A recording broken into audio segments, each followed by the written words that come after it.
घने जंगल के बीचों बीच में एक बड़ा बरगद का पेड़ खड़ा था। इस पेड़ की डालियों पर कई प्रकार के पक्षियों का चहचहाना सुनाई देता था। जंगल के तमाम पक्षी इस पेड़ पर आराम करने आते थे और पक्षियों ने तो इसमें अपना घर भी बना लिया था। बरगद की छांव में रहते हुए वह बड़े सुख का अनुभव करते थे। जो पक्षी लंबे समय तक किसी पेड़ पर रहते हैं तो उन पक्षियों को उस पेड़ से लगाव हो जाता है। यही हाल इन पक्षियों का था। इन पक्षियों को इस बरगद से बहुत प्रेम हो गया था। एक दिन जंगल में बड़ा सूखा पड़ गया। काफ़ी दिनों से बारिश नहीं हुई थी और पेड़ पौधे सूखने लगे। बरगद भी पानी के अभाव से सूखने लगा और पक्षियों ने धीरे धीरे करके उस बरगद को छोड़ना शुरू कर दिया। आखिर में जब बरगद पूरी तरह सूख गया और उसकी डालियां सूख सूख कर गिरने लगीं, तो वहाँ रहने वाले सभी पक्षी दूसरे स्थान पर चले गए। लेकिन वो बूढ़ा गिद्ध वहाँ से नहीं गया। गिद्ध ने देखा कि उसके सभी साथी पेड़ छोड़ कर चले गए हैं। कुछ पक्षियों ने गिद्ध से भी चलने को कहा, लेकिन गिद्ध ने इनकार कर दिया।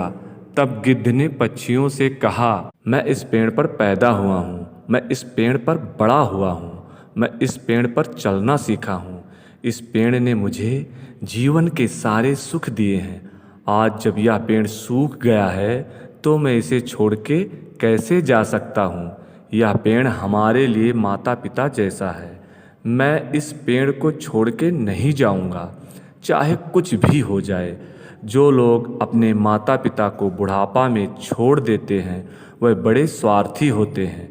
गिद्ध ने संकल्प लिया कि वह मरते दम तक इस पेड़ का साथ नहीं छोड़ेगा। समय बीतता गया और पेड़ में दीमक लग जाने के कारण पेड़ और भी कमज़ोर हो गया, लेकिन गिद्ध ने उसे फिर भी नहीं छोड़ा।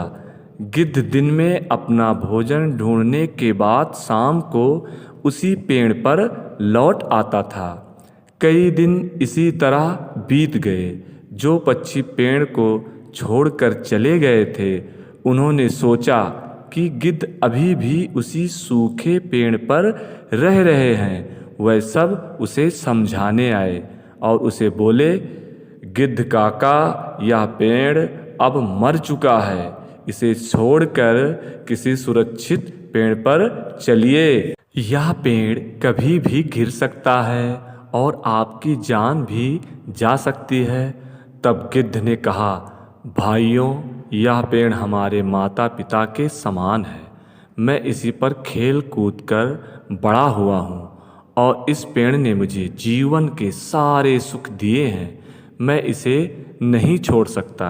यह मेरा सबसे बड़ा स्वार्थ होगा। गिद्ध की बातें सुनकर सारे पक्षी निराश हो गए। तब गिद्ध ने भगवान से कहा, हे भगवान, आप हमारी सहायता करो। यह पेड़ हमारे माता पिता के समान है। मैं इसे छोड़ के जा नहीं सकता। मैं इसी पेड़ पर मर जाऊंगा, लेकिन मैं इसे छोड़ नहीं सकता हूँ। तब भगवान गिद्ध के सामने प्रकट हुए। भगवान ने कहा, गिद्धराज बोलो, मैं तुम्हारी क्या सहायता कर सकता हूँ। तब गिद्ध ने कहा, भगवान, ये पेड़ हमारे माता पिता के जैसा है।